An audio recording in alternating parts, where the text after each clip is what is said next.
26-may kuni xalqimizga islom dinini musaffo holatda yetkazish va ko'plab insonlarning diniy savodxonligini oshirishda o'zlarining salmoqli hissalarini qo'shgan olim, yurtdoshimiz Rabbimqul domla Muhammadiyev vafot etdilar.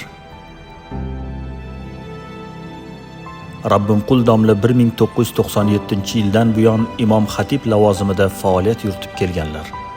O'tgan yillar davomida Toshkent shahridagi Oq tunikali, Ibrohim ota, Imom Termiziy hamda Rakat jami masjidlarida xizmat olib bordilar.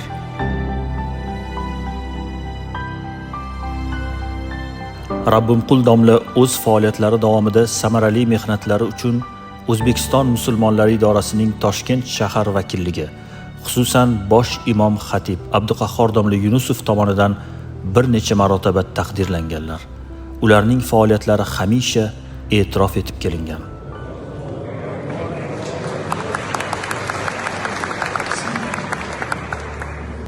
Hammalardan Alloh rozi bo'lsin. Xosatan bugun ozdomamiz. Alloh salomat qilsin. Domla, buni o'zingiz bilan hajga olib ketasiz. O'sha yerda choy ichasiz. Tamam. Rahmat. Gap sovg'ani katta kichiklikda emas, bu e'tirof, e'tibor. Domla, xursandmiz. Ayni kunlarda Rabbimqul domla bu yilgi hojilar xizmatiga bel bog'lab, Haj 2025 mavsumida guruh rahbari sifatida safarbar etilgan edilar. Shu kuni safarga chiqishlari bilan domla parvoz davomida uyquga ketganlar va shu holatda uyg'onmaganlar.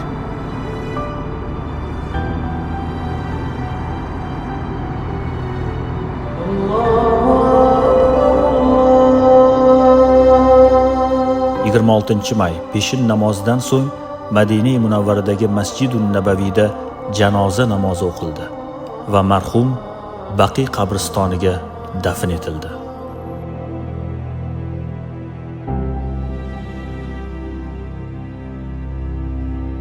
Rabbimqul domla muborak zaminda Rasululloh sallallohu alayhi va sallamga qo'shni bo'lib, ularning shafaatlariga musharraf etilishlarini Alloh taolodan so'raymiz.